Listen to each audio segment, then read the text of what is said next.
The secretions of the pineal in the yogic terminology is referred to as amruta, because once it begins its secretion, everything about you becomes sweet and beautiful.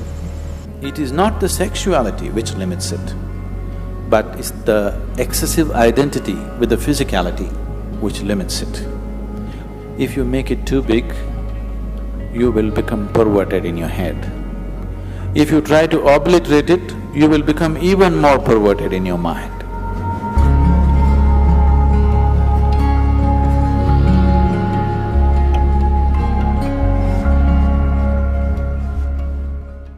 A 92-year-old man went to his doctor for a full medical checkup. The doctor checked him up and he said, "Hey, old boy, for your age you're doing great, everything is just fine with you." But the man asked, "But doctor, what about my sex life?"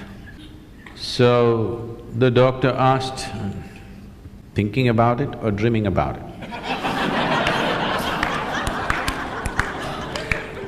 The more you try not to think about something, the more you will think about it. This is the nature of the mind. So there are many reasons why one indulges in sex. For some, it is just pleasure. For some, it is a way of building this bond and companionship. Otherwise, people feel they're going away from each other. They may be just fine, but a lot of people, it is psyched in their mind that if they're not sexually involved, they're actually moving away. Not true. You can be very close to somebody and need not be involved in any physical manner, isn't it? But societies are psyching, especially in this part of the world, people are hugely psyched. If there's no sexuality, you don't really have a relationship. In fact, the word relationship, it took me some time to understand that here, if you say a relationship, you're supposed to understand it's sex-based relationship. Nothing else is a relationship. If I can have a very strong relationship with you and not be concerned about your body, isn't it? I may not be drawn to your body in any way, but I can have a very powerful relationship with you. But all those possibilities are completely discounted. A relationship means you must be in some way physically involved, man, woman, or man, woman, woman, whatever you like. Essentially, it's body-based. What kind of body is individual choices, but essentially it is body-based. This has happened because somewhere our identification in the body has gone beyond normal levels of identity. It is excessive identification with the body. That is why body-based relationships have become the crux of the society. One who is too identified with your physical body naturally is sex-driven, because that is the highest thing that he knows. There are ways we can make you find something which is far bigger than this. Once you taste something better, I don't have to tell you, give this up or give that up, it'll anyway fall off, isn't it? There are ways to do certain sadhana which is more intense than sexuality, which is more ecstatic than sexuality. On one level, if you look at it, all dimensions of yoga, one way or the other, are ultimately trying to activate the pineal. Because once it begins its secretion, everything about you becomes sweet and beautiful. It creates a whole inner pleasure, which makes all the outer pleasures look like kindergarten stuff. That's the reason yogis are just sitting with eyes closed, not because they're against pleasure, they're against small pleasures, that's all. So the Shambhavi, one thing that's happening is, it stimulates the pineal secretion in a big way, which leaves you drenched in a certain level of sweetness throughout the day.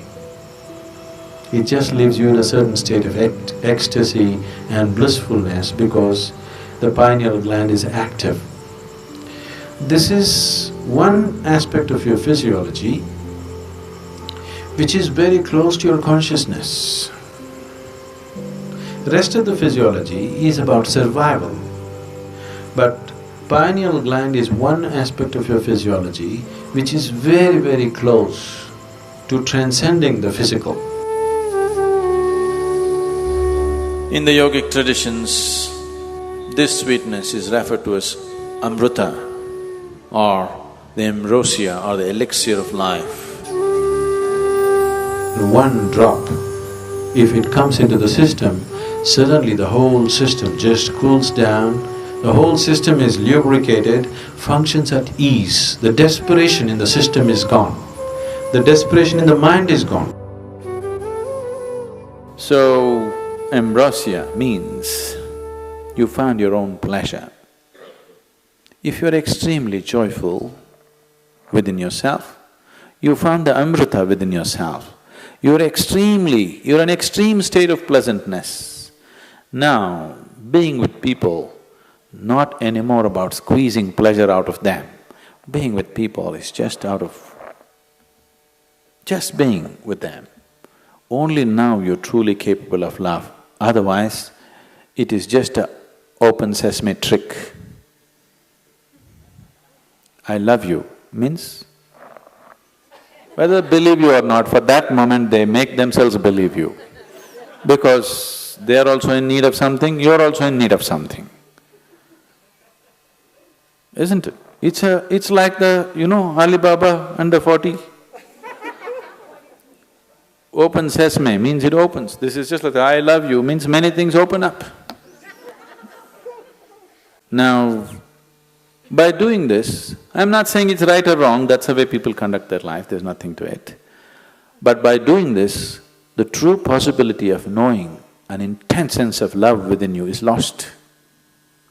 You're here constantly looking, what can I get out of this person, what can I get out of that person? This is a con job. It's called a love affair. But it's a con job. But if you are extremely ecstatic by yourself, when you're being with people, it's about sharing your ecstasy. It is about, if they are not touched by it, somehow to touch them with it, rather than seeing what you can squeeze out of them. The whole fundamentals of your life will change.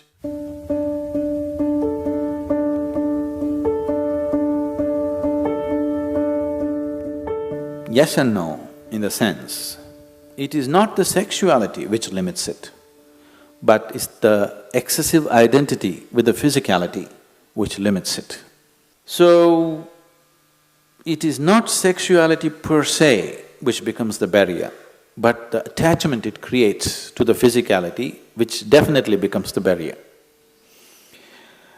This question is coming from a certain amount of bits and pieces, the gossip that you have heard about how you could assimilate your own semen and raise it up to your higher possibility. Yes, it is true. At the same time, it is not because of abstinence that one does it, it is because of internalizing your energies that you do it. It is not simply that somebody is abstaining from sex and suddenly his energies are all organized and it's going up. It's not true. If your energies get organized and begin to move up, the need for sexuality may evaporate for you, but it doesn't leave you incapable. It doesn't leave you impotent, but the need is gone. It is just no more a compulsive thing. And it is not just this one thing, all compulsiveness is lost. Essentially, most of the sexuality that's happening on the planet is happening because of a certain compulsiveness, isn't it? It's a compulsive drive. When you become conscious, when all compulsiveness disappears, this also disappears. It is just that because people are so body-oriented, they're always thinking spirituality versus sexuality. They are not connected. They are not connected. One is of the body, another is of a different dimension. It is simply because people are so… because religions of the world, moral schools and the ethical schools have been always speaking against it, it has become such a big issue in people's minds. They think the only way to know something beyond is, you must be away from this. Because somewhere you're not able to accept the simple biology of a human being, which is the tragedy, that you cannot accept the simple biology. You either have to celebrate it or you have to push it down the drain. Both are not needed. You can look at it for the limitation that it is and for the possibility that it is. So, if because of the impurity of sex, your spirituality is going to get disturbed, I want you to know that your very birth is impure. When you come from such an impure birth, where is the possibility for you? There is no possibility for you. Only if you fell from somewhere else, if the stoke dropped you, there is some possibility of you becoming spiritual. If your mother had a normal birth, you have no possibility.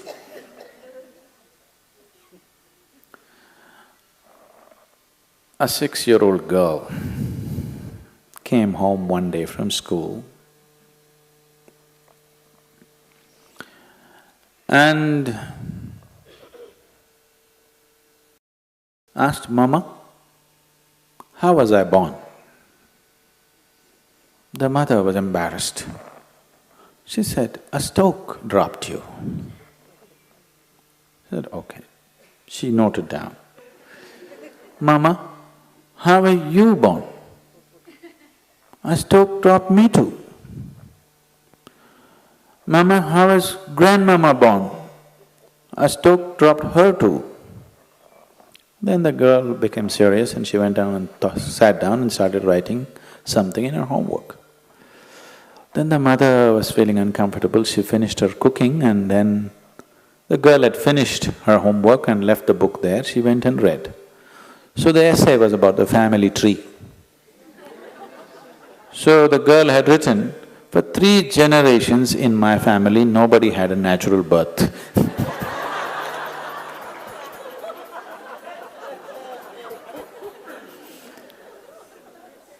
So because of absurd ideas, either we exaggerate something or we try to unnecessarily play it down. It has a certain role in your life. If you make it too big, you will become perverted in your head. If you try to obliterate it, you will become even more perverted in your mind. After all, now I am speaking, this is a kind of energy. You are looking at me, this is a kind of energy. You are listening to me, this is a kind of energy. These are different expressions of the same life energy, isn't it? Now, sexuality is also another expression of the same energy. Now, one has to decide how much of his energy, in which direction he wants to send it. Because after all, you are a limited amount of energy, isn't it? See, it's just like you have an income, let's say you have $5,000 a month. How much for the house rent, how much for eating, how much for schooling, how much just for fun, how much for vacation, you apportion, isn't it? Tomorrow morning, you got your salary, in the evening you went out and blew it up. Now the next month is going to be trouble, isn't it? Of course you have a credit card, but everything in your life, if you're handling your life sensibly, everything in your life is apportioned according to your understanding, your need and your capability, isn't it so? Yes? Your money, time, energy, isn't everything allotted the way you like to arrange it? This is also the same thing. How much of it? First of all, do you need it? Or are you doing it because of socially you're psyched? If there is a need, if I ask you to stop it, you will become perverted because it'll all happen in your head. If somebody is telling you, you have to do it, if you don't do it, you're not normal, another kind of perversion will come. Both are not needed. After all, you are not going after a man or woman, you are going after a certain level of pleasantness. So once you experience a certain level of pleasantness, wouldn't you like to dig deeper into this? Because whatever pleasantness happened, maybe you used the other person, but the pleasantness happened within you, right? So suppose anyway the pleasantness is happening within you, the other person is just a key to open this, wouldn't you like to have the key in your own hands? Yes? That if you sit like this, you are on full scale. You don't need anybody. No, see, anything in your life, either for pleasure, money, love, this, that, it doesn't matter what, for whatever, the moment you become dependent on another person, nobody on this planet is truly reliable, isn't it? I keep hearing these complaints all over. Some people, generally women, keep complaining their husbands are excessively physical. Some woman constantly complaining, he doesn't lay a finger upon me. Whatever happens, it's a problem, because it'll never happen exactly the way you want it. As long as another person is involved, nothing will ever happen 100% the way you want it, isn't it so? Yes or no? It never will. It doesn't matter if you get married to your god, it still won't happen. As long as your way of being, your sense of pleasure and joy is dependent on another person, you will always have a complaint. Doesn't matter how wonderful the other person is. So in this context, people might have talked about celibacy because they said, take some time off. Because to extract pleasure out of somebody, you have to play any number of tricks. It doesn't happen simply. This is called as courting.